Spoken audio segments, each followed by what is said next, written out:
Hello guys, welcome to All About Physiotherapy. Today we have Jade with us. She is going to be graduated next month. She'll be a physical therapist next month, and today she is here to share with us some tips on how to study some subjects and all. So hello Jade. Hello, how's it going? It's all good. How are you? I'm doing great. Can't complain. Thanks for taking time early in the morning. Oh, of course, anytime. Yeah, so we'll be starting with the question answer session now. Cool, yeah, that sounds good. So my first question to you is, as you are going to be graduated next month, how excited you are and what all plans do you have? Oh boy, I am excited beyond relief. Anybody, I feel like who's ever gone through college can kind of understand what it feels like to be done with the program. And then with the PT program being so long, I've been in 7 years of college so far. So in the US, we do 4 years of undergrad and then 3 years of grad school. So, and you can continue on if you want to do residency, but that's not what I plan on doing. I definitely feel ready to be out in the working field. I learned actually yesterday that I have an interview, like a final interview for a company on Monday. So that's super exciting. I'm really excited about that. With the whole COVID going on, a lot of interviews are being canceled or postponed because all of the patient numbers have been going down. But things are looking good. So hopefully the interview goes well. And yeah, I am very, very excited to be working, to say the least. Okay, so should I ask you my next question? Yeah, let's do it. Okay. So how did you develop interest in the field of physical therapy? I actually, like most people, I feel like go through physical therapy themselves and that's how they get interested, but I have personally never been through physical therapy. When I was a freshman, my first year in undergrad, I was actually going to school to be an MD doctor. But then I don't know, I wanted something more. I also liked working out and I'm really big into like fitness and like training. So I was like, well, I don't want to be a personal trainer because I don't know, I just like wanted to like push myself a little bit more and do something, I don't know, more. But then as an MD, I just feel like that was like too much and like the medical field is so broad. So I was like, I don't know if I really want to be like an MD doctor. So then I found a class. I got my undergrad degree in exercise science, and we have a class where like occupational therapists come talk to us, and then PTs come talk to us, and like respiratory therapy comes to talk to us. And a PT came, and that's where I was like introduced, and I was like, okay, that's what I want to do. So then I went on like kind of like a not a clinical, but it was kind of like a clinical only in undergrad, and I did it at a local PT clinic there, and I don't know, I just like fell in love with it because I love the human body. I am very much interested in the outpatient setting, like rehab and acute's cool, but I just like love the muscles and I love like how the body works together, and so that's how I kind of like discovered like what PT was and like where my fit was, I guess you could say. Okay, sounds good. So according to you, what is the right time to study? Oh, the right time. I think everyone's a little bit different as far as like a morning studier or an evening studier, but I am definitely a morning studier. Um, I feel like throughout my grad school career, I've been studying a lot. I definitely find that like studying, I personally, again, like not everyone is the same studying wise. You kind of have to find out what works best for you. Like in undergrad, I would cram the night before and that's what I do, but that does not work in grad school. So I like to get up, eat breakfast, always eat a good breakfast and then study and then take a break and then hit it again. So like just like getting it in doses basically, and like not just like staring at it for hours at a time because then it just like goes in one ear and out the other. It's like distributed, not massed, distributed practice studying. Okay, can you give our PT students some tips on how to study anatomy? Because on my page on All About Physiotherapy, I get Yeah. many DMs where students ask me how could they study anatomy. Well, well, there's multiple ways. So we had, I don't know if everyone has human cadaver lab where you get to like go in and like Yes. dissect. Yeah. Okay. So that is super helpful. Our program had us do it the very first semester, which was good and bad at the same time, because at that point I had no clue what any of the muscles like were, but it was still like neat to get to see it in the body.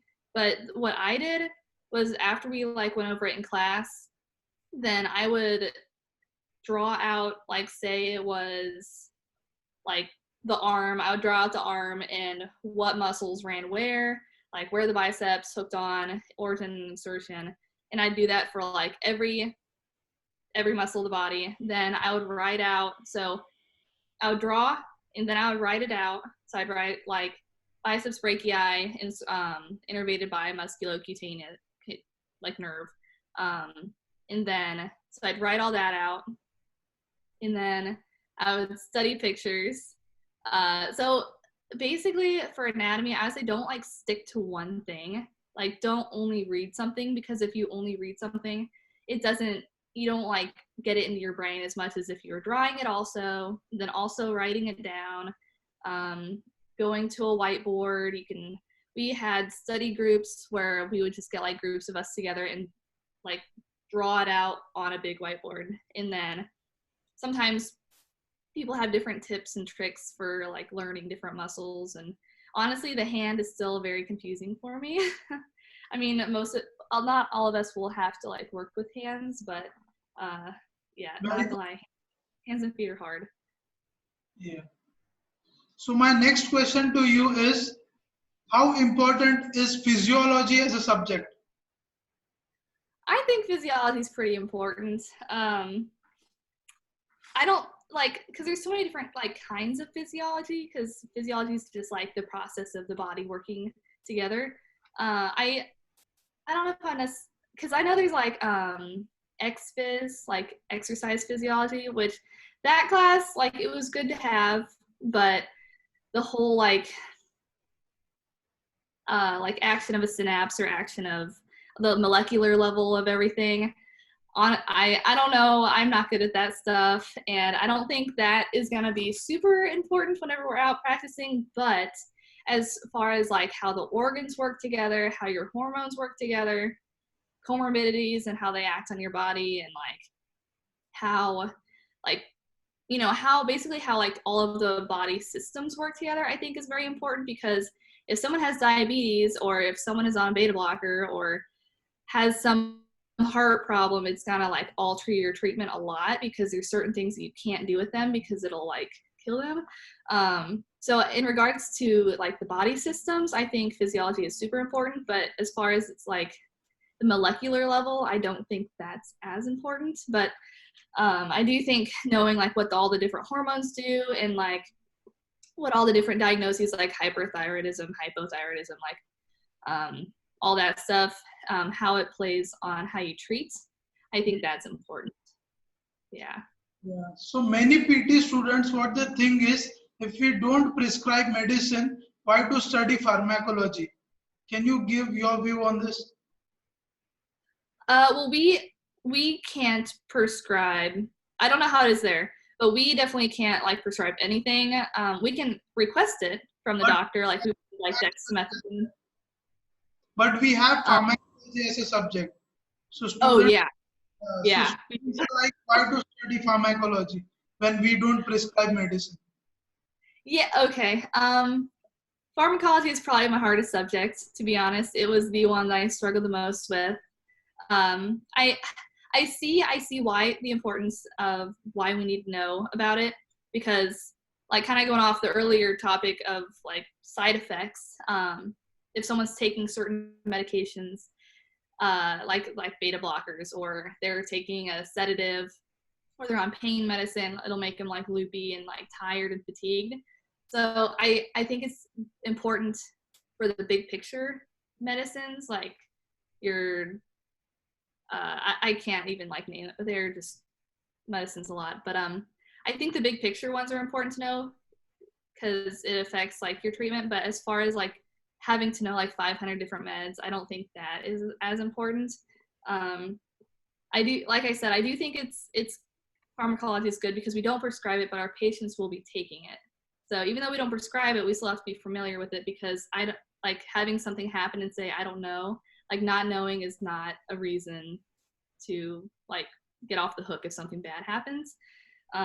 So yeah, do your best whenever you're learning it, because pharmacology is hard. We're not pharmacists, but we can know the basics like painkillers, headache medicines, and for blood pressure, and if someone's on hyperlipidemia medicine, like they can go into rhabdo if something happens. So knowing like the big picture things, like the main comorbidities, what medicine would they be on, and then how would that affect you? And that's kind of like the main stuff that I know. I honestly don't know the little nitpicky things, but you know, do the best you can.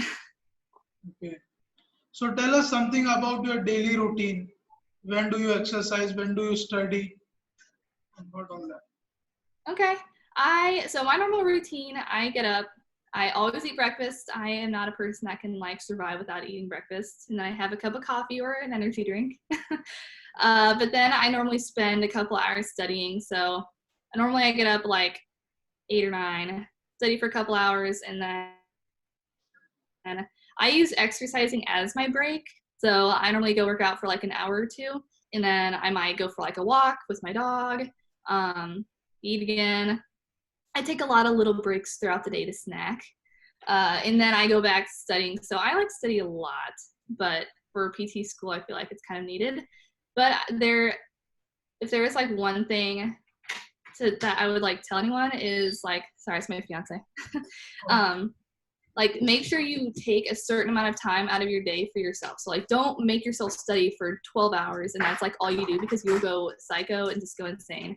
So like make sure you give yourself like 2 to 4 hours a day to, whether it be like work out or go do something that you love. Maybe you like to go hiking, maybe you like to paint, maybe you like to rock climb, go hang out with some friends, because if you don't like take a couple hours out of your day every day, like you'll just like become a Grinch. So don't spend your whole day studying every day during PT school. So in your You're gonna, okay, so in your PT school, which subject did you find the most difficult? pharmacology. Pharmacology and exercise physiology, hands down. I mean, I made it, you know, definitely passed with like a B or something, but pharm was a lot. Just because it was a brand new subject that I had never learned anything about. It's kind of like neuro. Like neuro is really tricky in the beginning, but then, you know, we take multiple classes of neuro, so it gets easier. But like pharm, like we're not pharmacists, but we do what we can. Yeah, I used to find pharmacology good, but biochemistry and all, it was like, I did not like.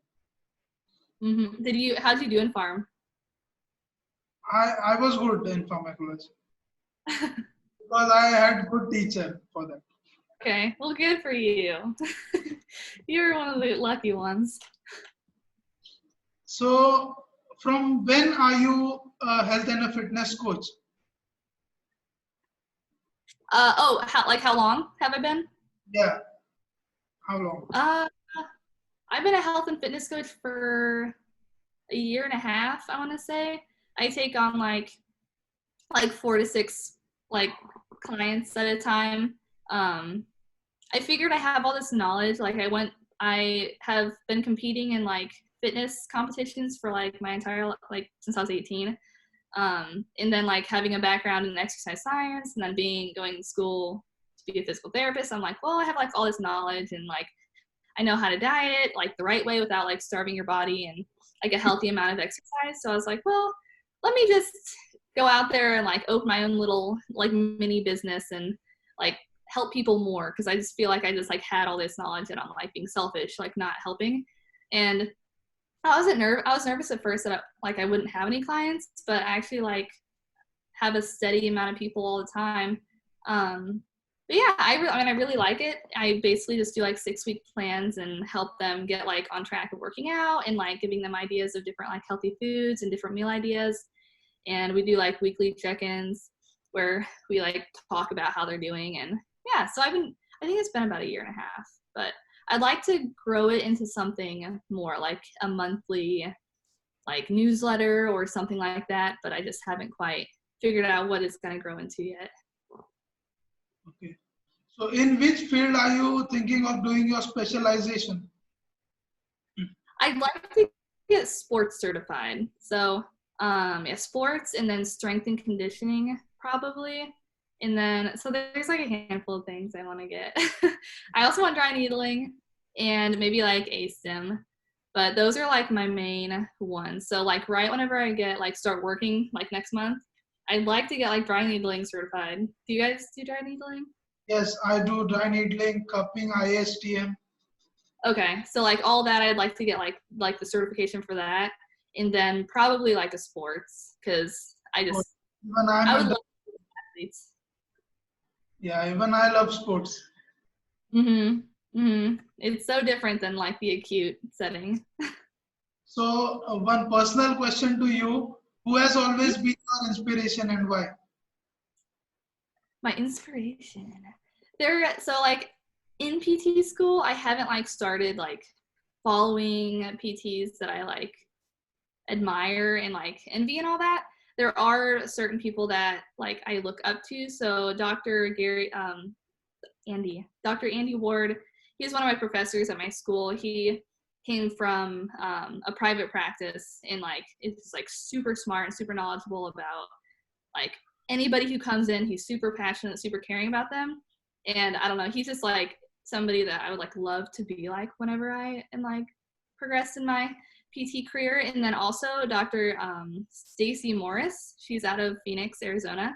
She has her own private practice as well and works mainly with athletes and gymnasts and dancers and like that population. And that's like my ideal like end goal, is to like have my own little practice and work with like athletes and stuff. So even like a company like Exos, I feel like would be a really good, because it's just like performance based and you get like extra time to work with them. You don't only have like 45 minutes and you're not overlapping like 3 people at a time. So yeah, it's more so like groups of different PTs that I like really look up to. So give me a few years and I'll we'll get there. So have you been to India anytime? I have not been to India, but I would like to go. I love traveling, so maybe after all this Yeah. non-flying business When passes.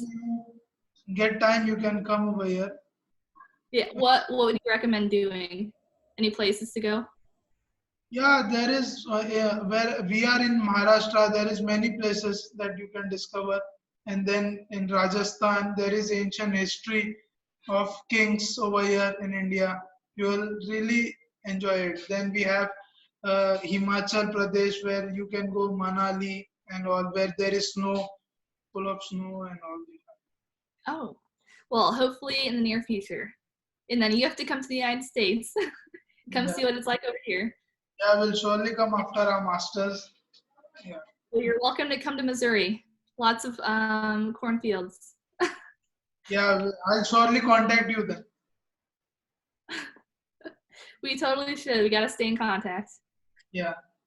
So thanks a lot coming to an end of this conversation. Thanks for taking time and best of luck to you for your future. And thanks for giving us great tips. Thank you. You're welcome. I hope it helps. And thank you for having me on here. It's a pleasure. Bye bye. Take care. Have a good Bye. bye. You too. Take care.